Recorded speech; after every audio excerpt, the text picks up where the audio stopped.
pessoal, tudo bom com vocês? Sejam bem-vindos ao meu canal Escrever e Viver. Hoje eu tô aqui vestido meio caracterizado com o tema do vídeo. Na verdade ele tá bem frio e esse é o único casaco que eu tenho aqui. Apesar de aqui ser outono e de tá fazendo sol quase todo dia, hoje tá um dia frio. Eu decidi colocar essa capa para incorporar a ideia do vídeo e deixar o vídeo talvez um pouco mais criativo, pelo menos visualmente, para vocês. E aqui também tem o lobo, gente. Chapeuzinho Vermelho sabia o que queria. Eu trarei nesse vídeo para vocês duas versões. Na verdade, há várias versões sobre Chapeuzinho Vermelho. A versão principal que eu trago é a versão dos irmãos Grimm. E eu trarei uma outra versão de um dos meus autores favoritos, vocês já devem saber quem é em relação ao vídeo anterior que eu fiz, Guimarães Rosa, Fita Verde no Cabelo, que é uma releitura de Chapeuzinho Vermelho. Eu acho que muito cabível ao que a gente está vivendo hoje. Eu gosto muito dessas histórias infantis para a gente pensar o ser humano. Eu trago aqui para vocês muitas questões, muitos questionamentos filosóficos e até um pouco de conhecimento, acho que da psicologia. Eu fui monitor na universidade, pessoal, de psicologia da personalidade 1 e durante muito, não sou psicólogo, viu, mas eu tenho muito interesse e muita afinidade, por eu ser da linguística, com essa área, com a psicologia, com a sociologia, com a antropologia. E eu cursei várias disciplinas na universidade da psicologia.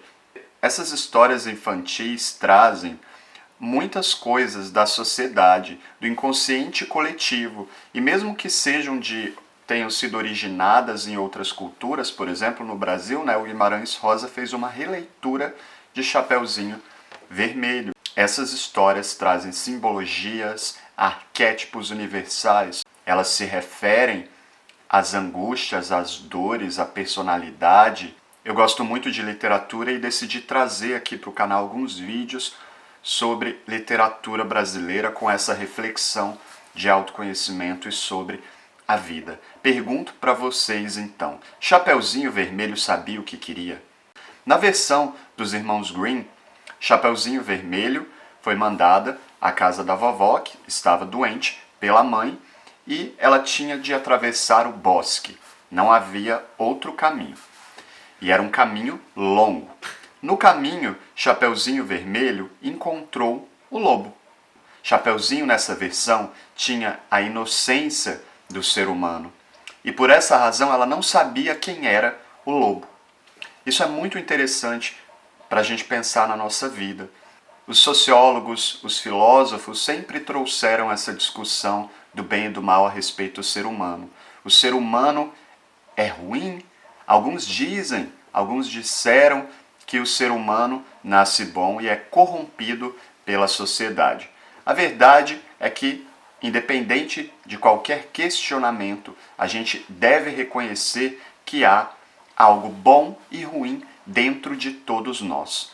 E que nós somos partes, na língua, de uma estrutura muito maior. Quando a gente pensa em língua, a gente tem que pensar na estrutura social, na sociedade, nas práticas sociais, no discurso, naquilo que está aqui na nossa cabeça, consciente e inconsciente, e se relaciona à realidade, ao que a gente vive no cotidiano, ao que a gente fala, ao que a gente pensa, ao que a gente faz ou não.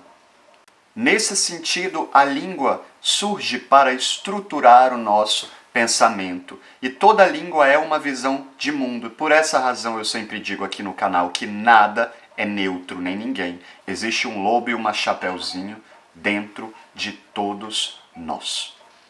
No caminho, Chapeuzinho é distraída pelo lobo, que indica que ela colha flores para levar a vovozinha, nessa versão dos irmãos Grimm. Enquanto isso, o lobo toma tempo e vai à casa da vovó. Devora a vovó, se disfarça de vovó até Chapeuzinho chegar. Quantas vezes nós estivemos em nossas vidas nessa posição de Chapeuzinho?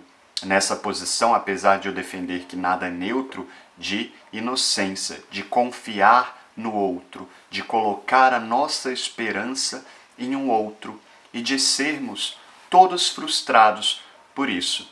por recebermos em troca o que o lobo ofereceu a Chapeuzinho. Quando o Chapeuzinho chega à casa da vovó, ela se depara com o lobo e faz aqueles questionamentos que vocês já conhecem. Por que olhos tão grandes? Então o lobo devora Chapeuzinho Vermelho. Posteriormente, um lenhador, na posição, no arquétipo do herói, um homem inclusive, bem representativo, abre a barriga do lobo e tira Chapeuzinho e a vovó. O lobo estava em estágio profundo de sono. A travessia é a vida, eu também disse isso em outros vídeos aqui no canal. E muito dolorosa, mas traz crescimento para todos nós. Um questionamento para vocês: por que Chapeuzinho foi até a vovó? E aí eu retomo o questionamento inicial desse vídeo. Chapeuzinho sabia o que queria? Chapeuzinho foi mandada à casa da vovó pela mãe. E aí a gente entra naquelas questões do que nós mesmos queremos e do que os outros querem da gente. Na versão de Guimarães Rosa, em vez de Chapeuzinho, ele intitula essa menina de Fita Verde no Cabelo. Fita Verde no Cabelo vivia em uma aldeia e foi mandada também pela mãe para outra aldeia, para levar algumas coisas à vovó. Diferentemente de Chapeuzinho Vermelho, Fita Verde no Cabelo tinha duas opções. Uma delas, seguir o caminho mais simples, e a outra, seguir o caminho mais fácil. Ela optou pelo caminho mais difícil. Isso tem relação com o que o autor diz no início da história. Ele diz que havia na aldeia onde Fita Verde morava uma garota. Todos ali tinham juízo, menos uma garotinha. Eu vejo uma ironia nesses dizeres, porque ele não está dizendo que Chapeuzinho Vermelho ou Fita Verde era uma sem juízo. Muito pelo contrário. Fita Verde no Cabelo representava ali, diante daquele grupo social, a ovelha negra. Ela era uma das poucas ali que com sua teimosia conseguiu ver além e por isso foi colocada na história como sem juízo. Por ser desajuizada, ela escolhe então o caminho mais difícil. E nesse caminho ela se depara com a realidade da vida mais próxima do que a gente vive hoje, do que no conto de Chapeuzinho Vermelho. No caminho não há lobo, porque os lenhadores, diferente da versão de Chapeuzinho Vermelho que estão no patamar de herói, nessa versão não há lobo. São colocados em uma outra relação.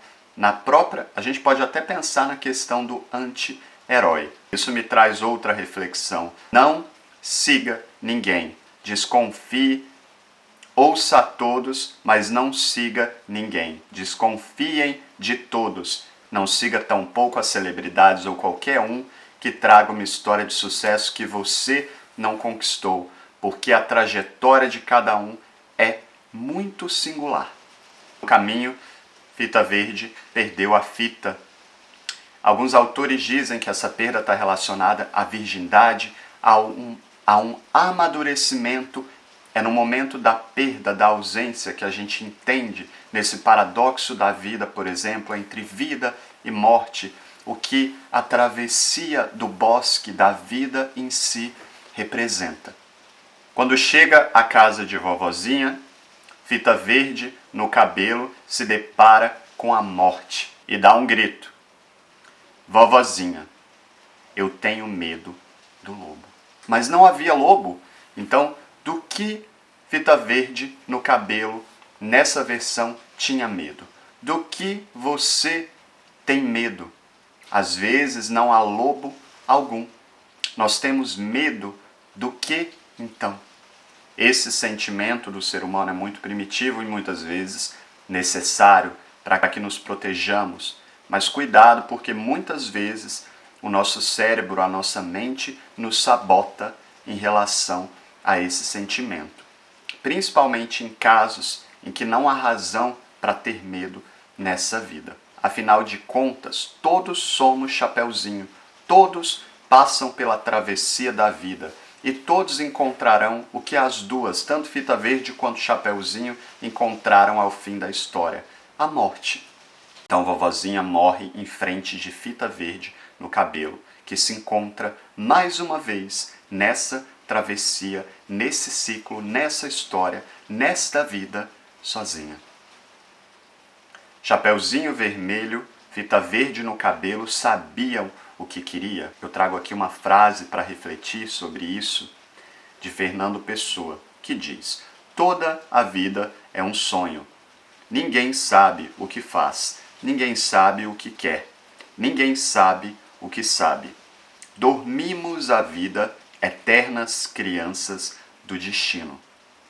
Chapeuzinho Vermelho, assim como muitos de nós na vida, não sabe o que quer.